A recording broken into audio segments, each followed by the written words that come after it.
Alright, goeiemôre klas. Today we are going to learn how to improve our writing. Vandag gaan ons leer hoe om ons skryfwerk beter te maak. We are focusing on the revising stage of writing.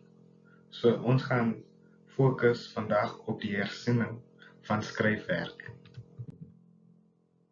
Today our goal is to revise our writing.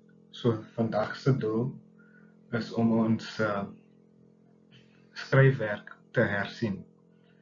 Dit beteken ons maak ons sinne beter, ons voeg meer detail by, ons gebruik ons skelet om ons te help. Revising does not mean fixing spelling only. Hersiening beteken nie net om foute reg te maak nie. It means we make our ideas better. Ons maak ons idees duideliker en sterker. Remember your skeleton that you built, as you can see over here. Onthou julle skelet dat jy gebou het in natuurwetenskappe. You used paper and stokkies. You used materials like paper and stokkies, papier en stokkies. Nou gaan ons daaroor skryf en dit verbeter. Look at this sentence.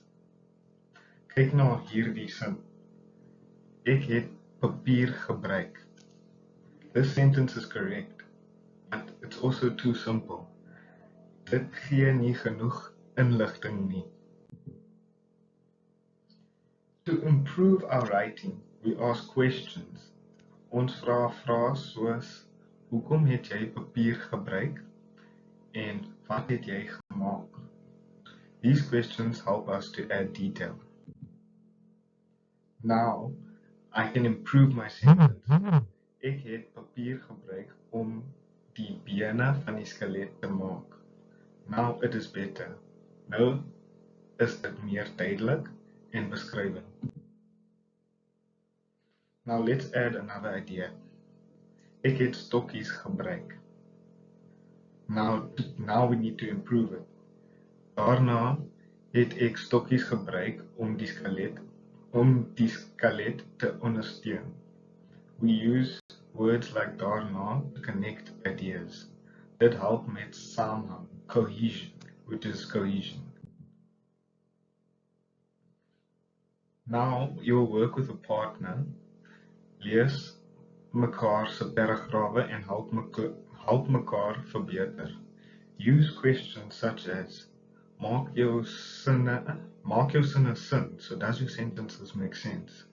Kan jy meer detail byvoeg? Can you add any more detail? Alright, so now you're going to get into groups with your partner and you're going to try and help them better their writing.